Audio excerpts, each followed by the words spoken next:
This is Statistics 243 for Monday, September 30th, here at UC Berkeley.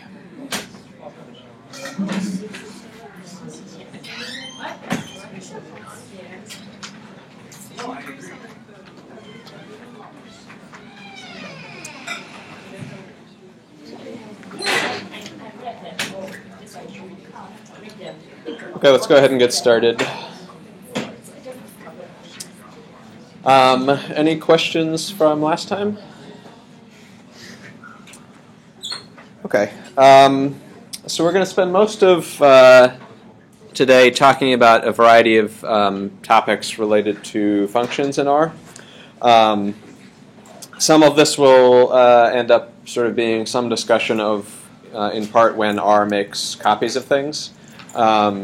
And we're going to continue that discussion in the particular context of memory use and understanding when memory is being allocated and when copies are being made. We'll talk more specifically about that on Wednesday. So that's sort of the plan for the next couple days. Let's see. So I did skip over something I wanted to go back to briefly now, which is the idea of hashing. So this is still in section 1 of Unit 6. So if you recall, we talked through a little bit this idea of what if we did some timing where we were looking up elements by index or looking them up by name, and we saw that looking up by name was really slow. And we just discussed the reason for that being that basically R or any other language that was looking things up by name, if it's explicitly looking for things by name, basically has to march along and check to see whether the name that it's looking for matches the name of the element by sort of marching along. But there's a nice way around this, and it has to do with this idea of hashing. So I thought I'd just talk fairly briefly about hashing. So the basic idea of a hash function is we have some input that can be of sort of arbitrary length. So it could be a file, it could be an R data object. And the idea of a hash function is that it's a function that someone's devised to take those kinds of objects and basically map them or have the output of the hash function applied to the object be something that's of fixed length. And so this would often be a number. And we can use that, basically the result of that hash function basically as a shortened reference to the object that we passed into the hash function. So this comes up in a lot of different contexts, but the way I just want to talk about it briefly here is what if we want to sort of look things up by hashing? And part of the reason for doing this is what you would see, we won't go into this in a lot of detail, is that when things are stored in an environment, R actually looks things up. R uses hashing to look things up in environments, so it actually does it very quickly. So if instead of looking up in a list by name, if we created an environment out of our list, and if we made an environment and then we looked it up by name in this environment, what you would see is that it's actually essentially as quick as looking things up by index. So that's sort of the motivation here. So a basic example of how you would use a hash function to look things up quickly is as follows. So the idea is you have your name. You have your name, which starts with the letter N. And you pass it through the hash function. And this will give you a value. Let's assume that our hash function is going to give us, is going to produce a number. Actually, I don't want to use the word value. So let's see. So often this is going to be, the name is going to be, we're going to have something like a set of key value pairs. So the idea is, the key is a name associated with some value that's related to that name. So if we take the key and treat that as a name and pass it through the hash function, that's going to give us a number if we've set up the hash function such that it's giving us numbers back. And then the idea is we want to figure out a way to then basically be able to do this very quickly so that we know exactly where to go look up this value if you give me the key or the name.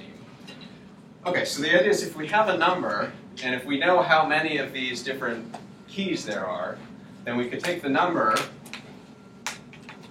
and divide it by the number of keys, and we can get the remainder, and we can basically use the remainder as an index. So the idea here is that hopefully what the hash function is going to do is basically take these keys and distribute them essentially, hopefully fairly uniformly across the different possible values of the number that comes out of the hash function. And so then if we know how many different keys we're going to pass in, and if we get the remainder, then there are only going to be, however many keys there are basically going to be that many different index values that come out of doing this procedure. So you can think of what's going on here is, once we get the index, that basically tells us where to go look for the values. So suppose our indices were between 1, 2, so suppose we had something like 100 or 1,000 different possible names. We can take our key, pass it through the hash function, get a number, divide by the number of keys, and get the remainder, which will give us an index. And that index tells us where to go look for the value. And so we could, for example, then if I pass in a key and it tells me to go to 3, when I'm filling up this hash table, I can think of like putting the value in there. And then the next one I pass in another key and it tells me to go here and I put the value in here. And so there are going to be these things called collisions in general, which is that even if the keys are unique, the hash function won't necessarily give us a unique value back. So we might end up having two different keys both map to the index value of 3. So we might have two different things here, and maybe some of these index values will be empty. But the idea is that if the hash function does a reasonably good job of distributing values uniformly across the different possible numbers that the hash function spits out, then the idea is that we'll generally get things distributed fairly uniformly on here. And if I go figure out that my index value is 3, and then I go look in 3, there won't be too many of these things here to have to distinguish between, even though there will be some collisions. So that's one way that you can get around this problem of it's really slow to look things up by name, is to implement things in this sort of fashion. So are there any questions about that? Obviously, I didn't sort of go over it at the level of detail that would allow you to sort of go out tomorrow and implement this, but the main idea here was just to give you a sense for what is happening if somebody talks about using hashing. And for example, if you look in some of the R documentation, for example, in environments, it'll say something like this is implemented via hashing, and therefore, I don't know whether it explicitly says, therefore the lookup of values in the environment is fast or not. I don't know whether it explicitly says that the lookup is fast. But it's helpful to know what's meant by using hashing in these kinds of contexts. Okay, any questions? All right, so let's move back to talking about various topics related to functions. So another concept I want to introduce is the idea of pointers.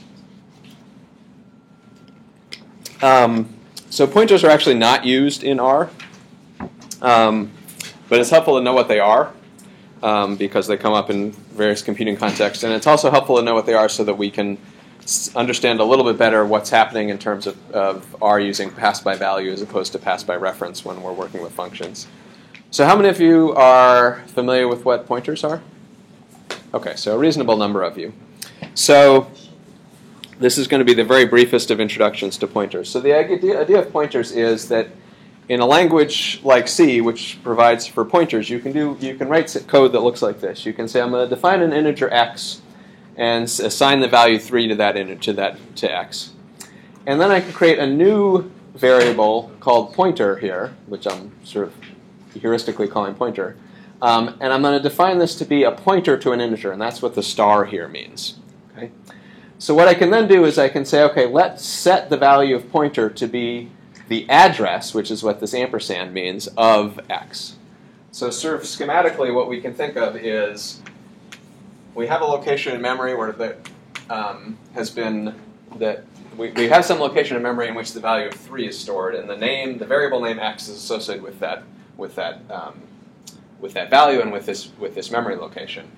And oftentimes, generally, these memory locations will be denoted in base 16.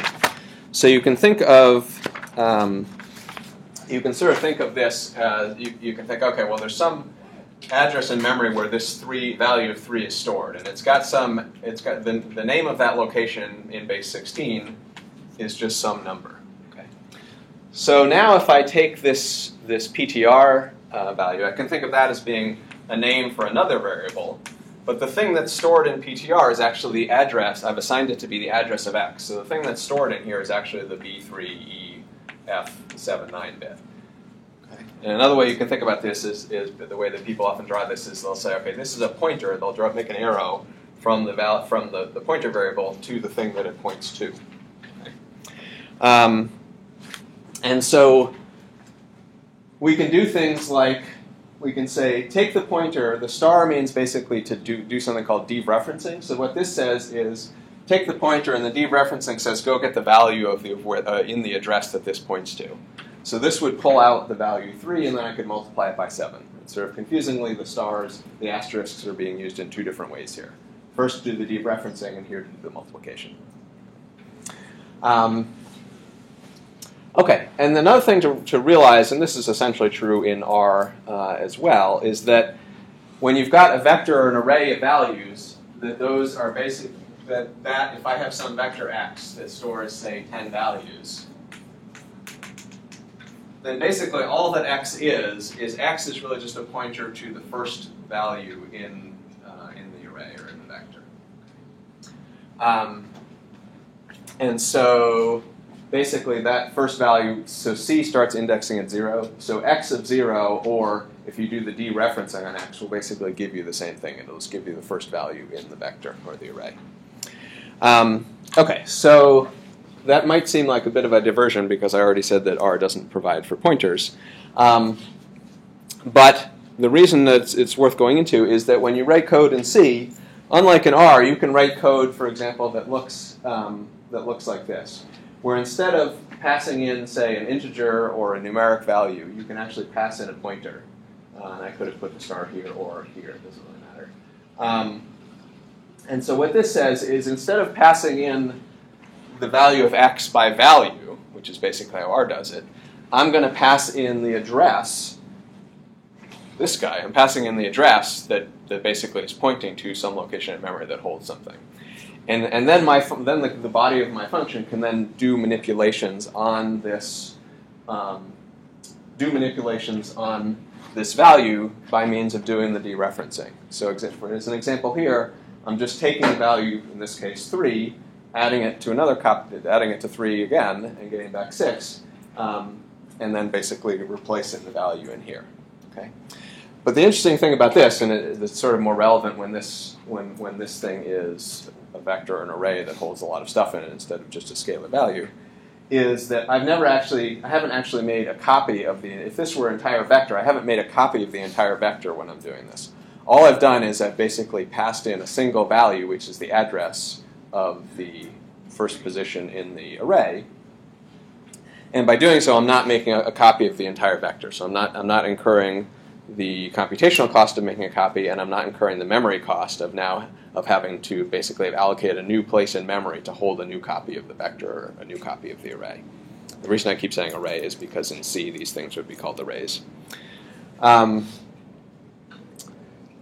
Whereas if you were doing this in R, you would have passed, if this were a vector, you would have passed in the whole vector without all this pointer and the asterisk business. And we're going to see that it's more complicated than this, but in some sense, a copy of that object is then made. Okay, another thing. Actually, let me pause here. Are there any questions about that? So does R do something clever about? Yeah, so R actually is fairly clever about it, and we're going to see some of that. Probably not today, but on Wednesday we're going to talk about it in a fair amount of detail. Yeah. Yeah. Is there a way to actually pass by reference in R? Yeah, so that's sort of where I'm going with this alternatives to pass by value, and we're going to see that in a minute. One way is these new things called reference class objects, and the reason they're called reference class, the reason there's reference in the name is that they basically allow you to pass things without making a copy as you're passing them around.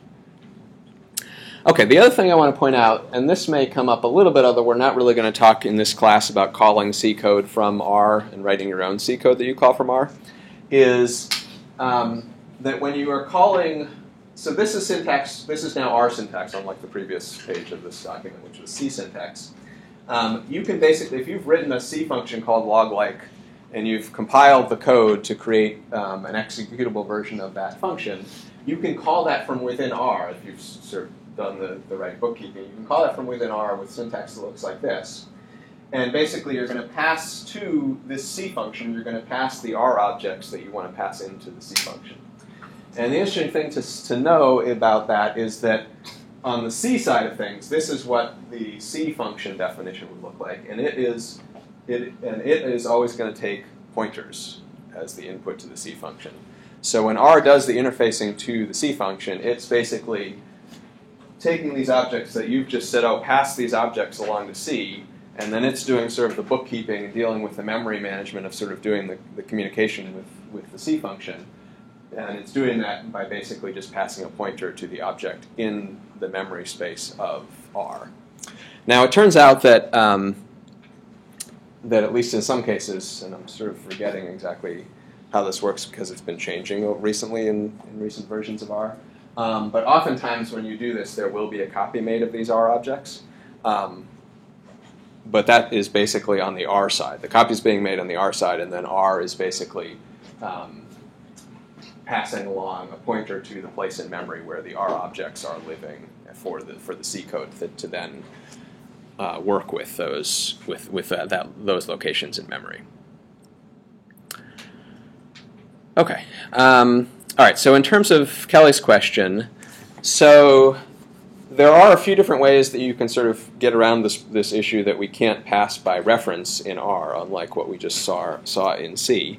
One way is these reference class objects that we'll talk about in a couple classes, at least briefly. Another way is you can basically assign into an object in the enclosing environment of a function, and you do it with this sort of modified assignment operator with the double less than sign. In general, this is not good practice because in general we wouldn't want to be assigning basically into a global variable or into a variable that is in the enclosing environment of a function. But it is possible if you need to do that. And then there are sort of two other ways that we can basically deal with this. There's also something called replacement functions, which we're going to see today, and so I'm going to skip over that for now. And then the final idea is to use this idea of a closure, which we've actually seen a little bit already. So this came up when we were talking about enclosing environments, and we had examples such as this one, where we had a value, where we had some object x, and then I had a function that I'm calling f, and it actually defined another function g and returned that function, and that function g made use of some object data, which was not defined within the context of g, but was defined within the context of f.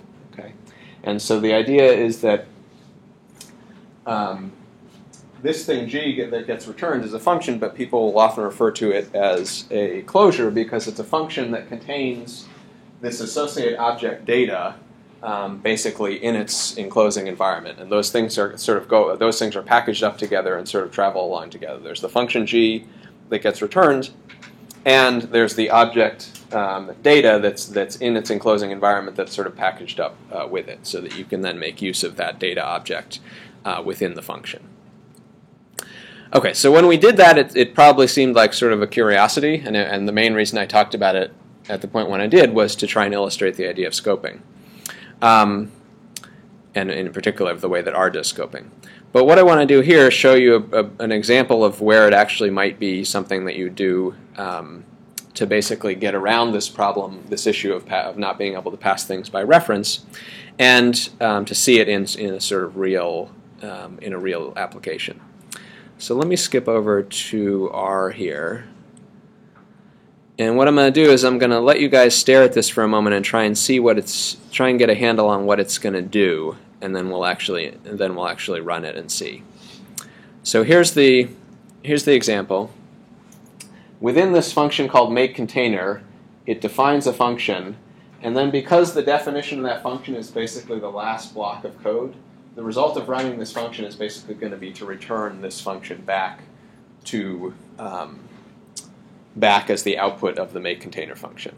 Okay. All right. So what I'd like you to do is stare at this for a moment and try and see if you can see what this will do and why it might work, and then we'll talk about it in a second. And you can see down here how it's actually going to get used. And I think I'm going to remove a little bit of spacing here, so hopefully we can see.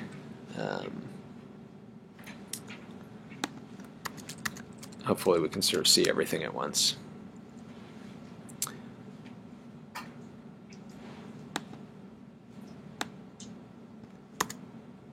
Okay, so there's the function that creates this closure, and then here's the use of it. So stare at that for a minute or so, see if you can see what's going on, and then we'll talk about it.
Okay, so maybe we can start from here and just sort of work our way through what happens at each of these different, at each of these steps of the execution.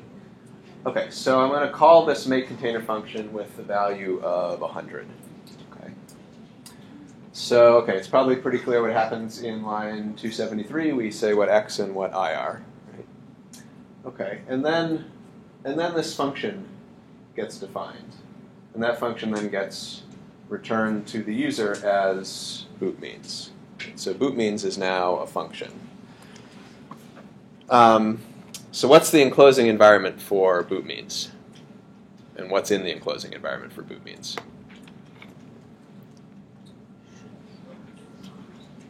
The enclosing environment for boot means? Not global. Why is it not global? It's defined in the main container. Is it defined in the main container? Yeah, so this boot means was defined up here without a name when it says function here. Right? So that with this is in the other example I had like g gets function and then I return g. Here I'm just directly returning the function without even giving it a name. Okay, so the enclosing environment for this function, which becomes boot means, a copy of that basically becomes boot means. The enclosing environment for that is the make container function, right? And because of the fact, like we've talked about already, that environment doesn't disappear once we finish running make container, and that environment can't disappear because if it did, then boot means wouldn't have an enclosing environment. Okay, so what's in the enclosing environment of boot means? X and I are both in there. And what are their current values? In boot. In boot for X. Okay, which is 100.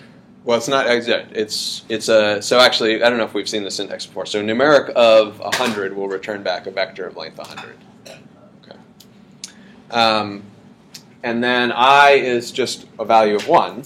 So we should be able to do the sort of thing that we have seen before, where we monkey around with environments,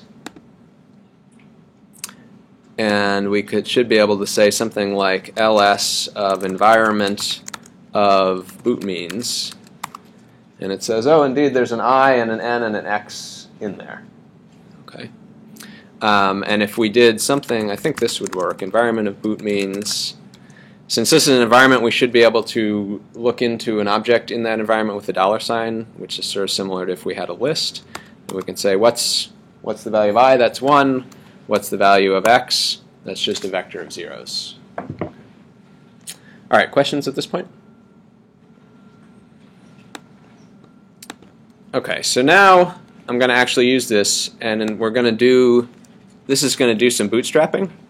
So this is some data from the old faithful Geyser data set, and this says for I in 1 up to n boot, call the function boot means with whatever the result of running this mean is. So for our purposes, this is, well, I mean, this is just going to take a sample from the data set with replacement and take the mean of that. So you can sort of see this is doing some sort of bootstrap operation, or basic bootstrap. Okay, so the result of mean of this is just going to be some number that goes into boot means. So what happens in that case when I call boot means with a given value?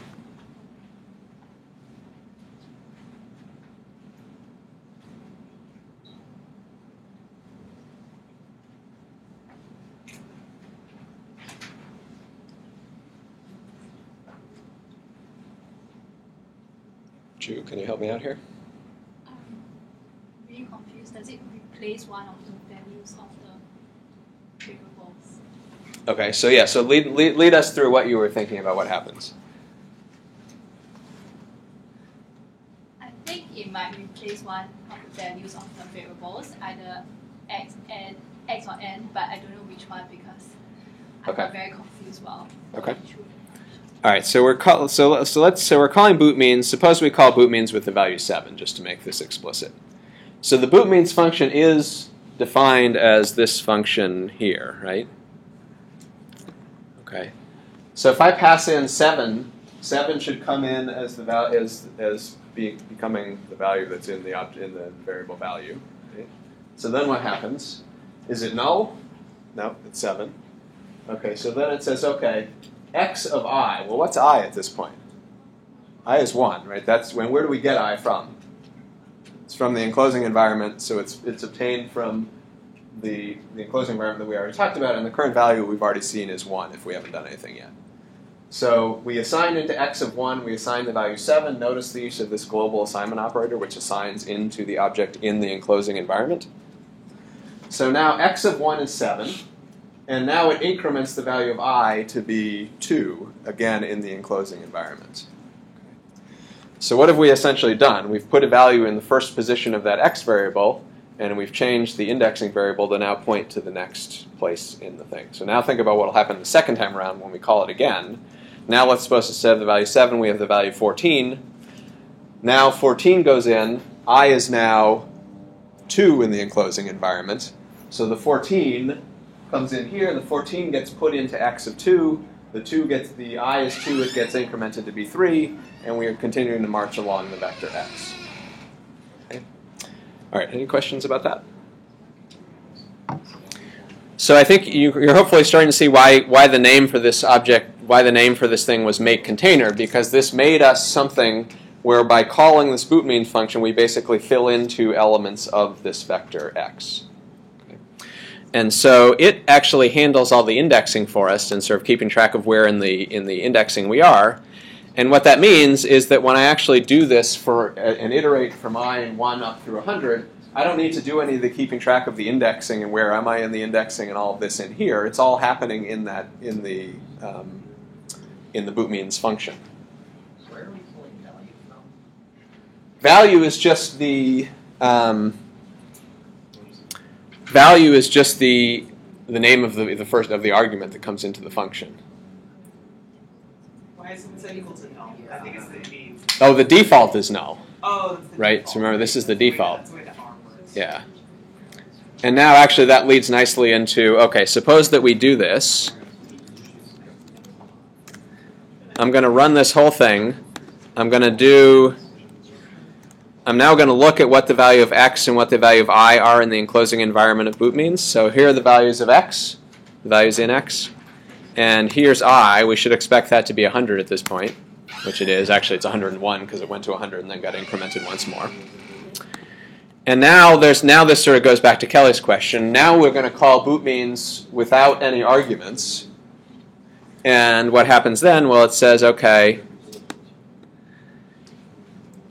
if I don't call it with anything, it's going to set the default. It's going to use the default of null. And if value is null, it's just going to return back x.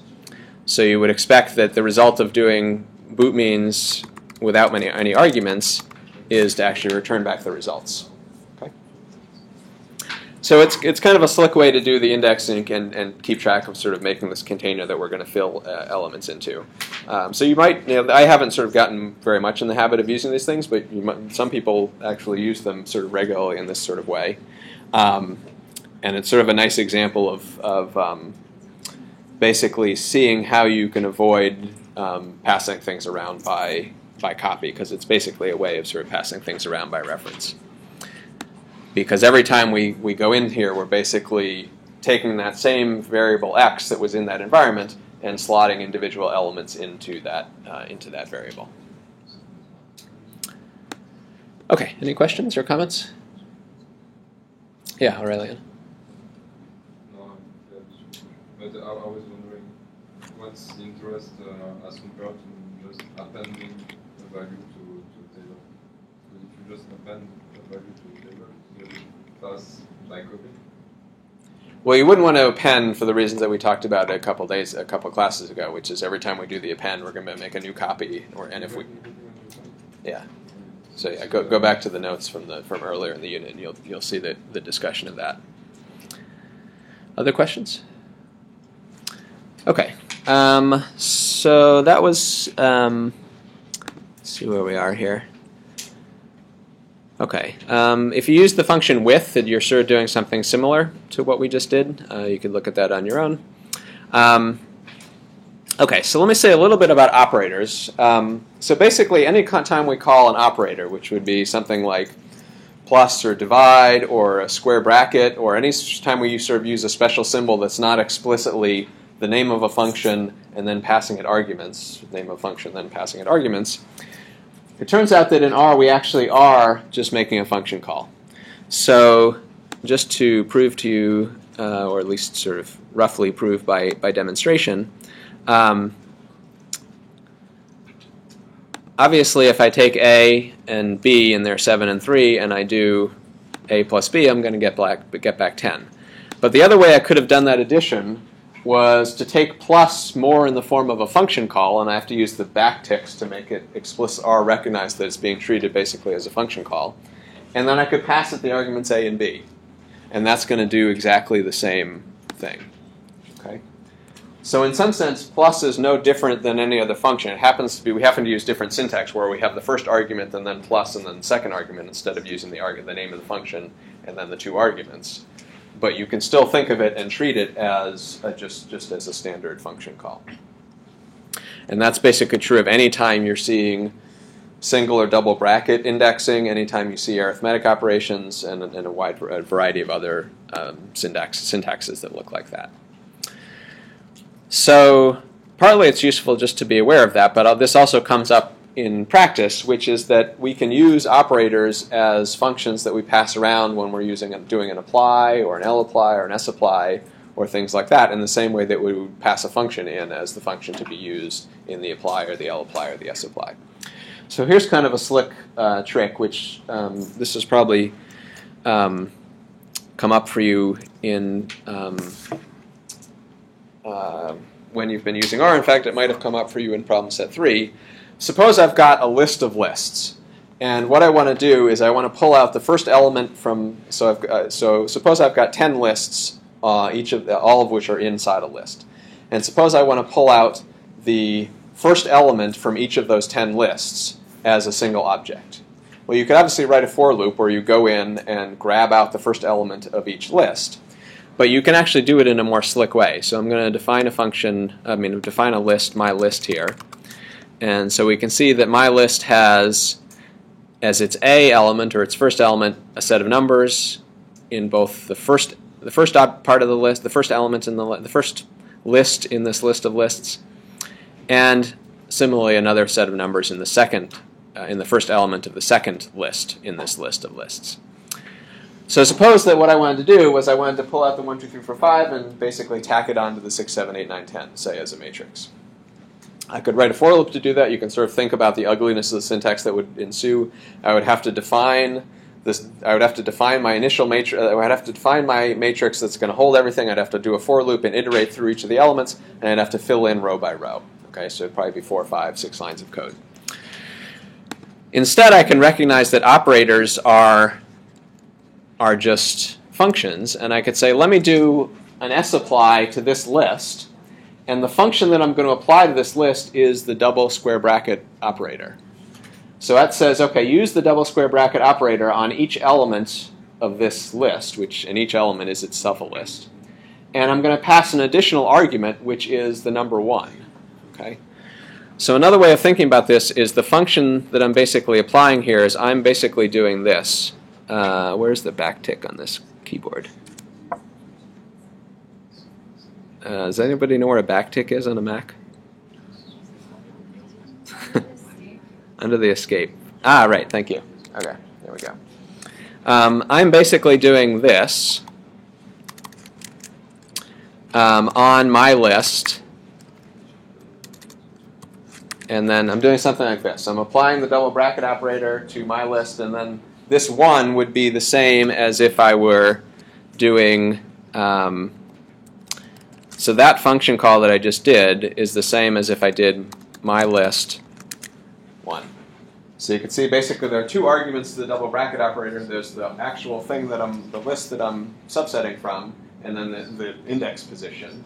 And that's the same thing as here. Here's the first argument, there's the second argument. Now in the context of doing an apply, the fact that I'm doing the sapply means I'm already pulling out the lists that are nested within this overall list. So then this double square bracket is going to be pulling out the first element of each of those nested lists. So the result of doing this is that I should get the 1, 2, 3, 4, 5 and the 6, 7, 8, 9, 10 back in a form where they've been combined together. Can anybody tell me why that came back as columns, why the values came back as columns instead of rows of the matrix?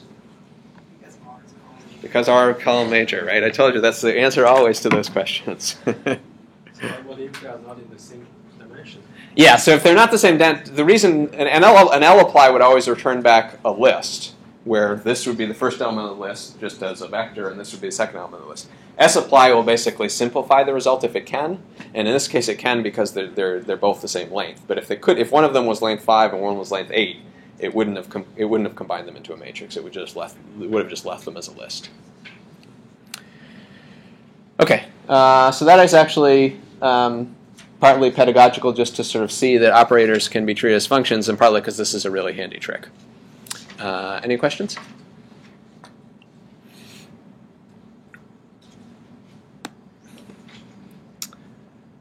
Okay. You can actually create your own operator. So here's an example. I'm creating a silly one, but suppose I want to define an operator where it takes 2 values and multiplies 2 times the sum of those 2 values. I could then use that operator where these are the 2 arguments that become the A and the B in the function call. And so this is how I define it with the backticks, and then I just use it as if it's another operator in R. And then another comment to make here about operators is that because operators are just functions, there are sometimes additional arguments that we're not aware of. So usually if we think about doing indexing of a matrix, usually we would think, well, you know what, there are basically 2 arguments to this square bracket operator here. There's what comes before the comma that tells me how to pull out the rows, and there's what comes after the comma that tells me about pulling out the columns. Okay? And in this case, this says pull out the first column, and so this matrix was just the numbers 1, 2, 3, and 4. And so if I pull out the first column, of course, it just returns back a 1 and a 2. But the thing about it is it just returns it back as a vector. Right?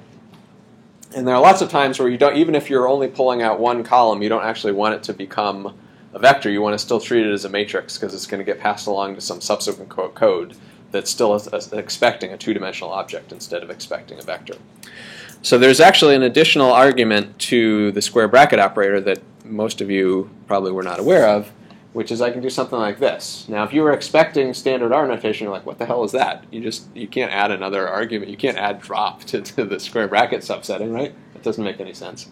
But what this says, what this does, is you'll sort of be obvious by once we do it, is it returns it back in a form where it's still a matrix, and it just happens to be a one-column matrix instead of in the vector form. So, for example, if I now did like a row means or a column means on this thing, it would work. Whereas if I tried to do that on the result of doing the subsetting like this, it wouldn't work. And the reason that this works is because there's a sort of additional hidden optional argument to the square bracket operator, which is this drop argument, that if you want to, you can use it. And if we say args of, hopefully this will work. What are you doing to me? If I say args of the square bracket operator, that didn't work. Sometimes you can just do this with a regular quote. So let's see if we can see this here. Here we go. All right. So if you actually look at the help information on the square bracket operator, what you'll see is some standard usages, and you'll notice there is this information about the drop argument, which is here, hidden in here. And there are sometimes for some of these, there are other arguments that, like, I don't know exactly what exact does, but we could look it up if we wanted to. Okay, questions or comments at this point? Okay, so let me say a little bit about replacement functions.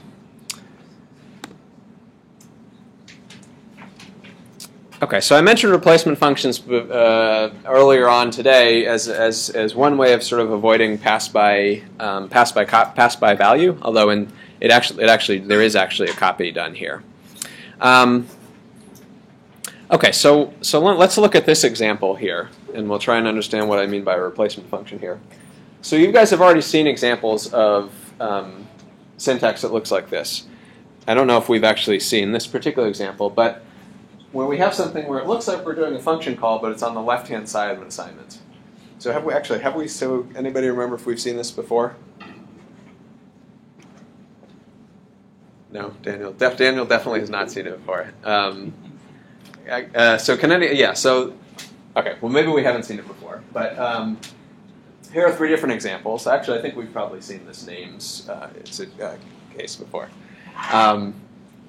But what's weird about this, if you look at this in terms of syntax, right? Usually if we see an assignment, what's happening on the left-hand side of the assignment? Right? It's just some object that we're assigning into. And yet here we have some value, we're trying to assign it into some variable, but this isn't really a variable. It's a function applied to an object. Right? So something funky must be going on here, because this doesn't look like it's sort of standard R syntax. And in fact, this is sort of basically the way the R interpreter treats this is it's actually doing something a little bit funky behind the scenes. And basically, it's calling a function that's a little bit different than what we might expect. So whenever the R interpreter sees something like this, what it basically does is it basically translates that into a function call. And what the function call looks like is as follows. So let's actually see this.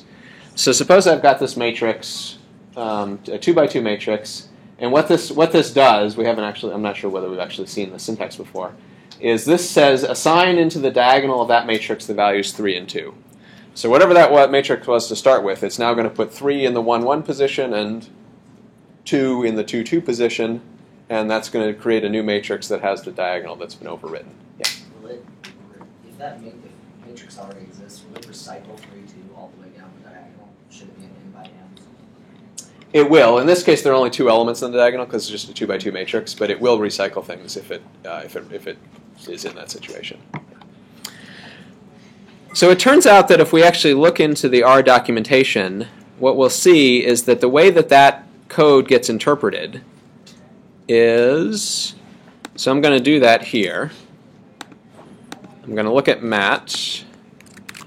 Indeed, 3 and 2 are on the diagonals of the matrix now.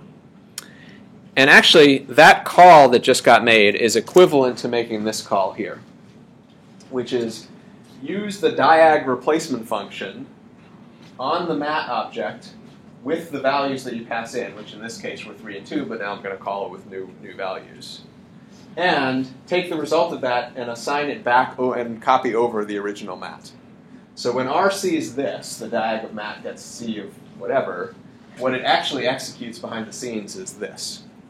Okay, so it's not actually strange R syntax in some sense because it's just syntax that gets interpreted to be what looks like more of a standard function call.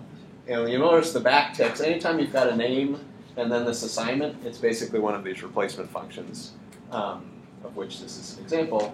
And when we refer to them to try and work with them, we need to put them in backticks because they're sort of special functions with names that have symbols in addition to the name of, in addition to the character elements. So this would actually do basically the same thing. And now if we look at, now if we look at mat, now it's got 10 and 21 on the diagonal. And you'll notice here that explicitly we're seeing that there was a copy made. So here was the original mat. We basically assigned new values. We basically put new values in, and basically we've now got a new copy of that matrix. And I believe that that a copy. Well, explicitly we're seeing here basically that a copy is getting made because we're basically changing the values and then we're assigning back into this object mat. And if we look at the actual code for this function, we can do it by saying this function, which we have to use the backticks for to indicate it, is in the base package. So this is the namespace resolution operator for saying go get that function from that particular package. And so if I just look at the function, I'll see what it looks like, and I can sort of get a sense for what it's doing. So it's taking the object, it's taking the value that's going to be used to replace into the diagonal elements. It's doing some pre-processing and some checking. And then you'll notice down here, here's the meat of what's going on. It's so cbind of I comma I. I guess we'd have to figure out what exactly I is. Okay. So I is sequence length of I. So sequence length is going to return back a vector 1 up through the number that's in here. So it might be, say, 1 up to 100 if there were 100 by 100 value, 100 if it were a 100 by 100 by 100 matrix. And then this is basically sort of fancy subscripting that's basically going to assign into the 1, 1 position, the 2, 2 position, the 3, 3 position, on up to 100 by, the 100, 100 position if we had a 100 by 100 matrix. So it's assigning the new values into that matrix, and then it's explicitly returning back the resulting matrix. So you can see that behind the scenes, this diag replacement function is really just doing sort of standard R replacement of values in a vector or a matrix, and then it's returning back the resulting output. Okay, so questions or comments about that?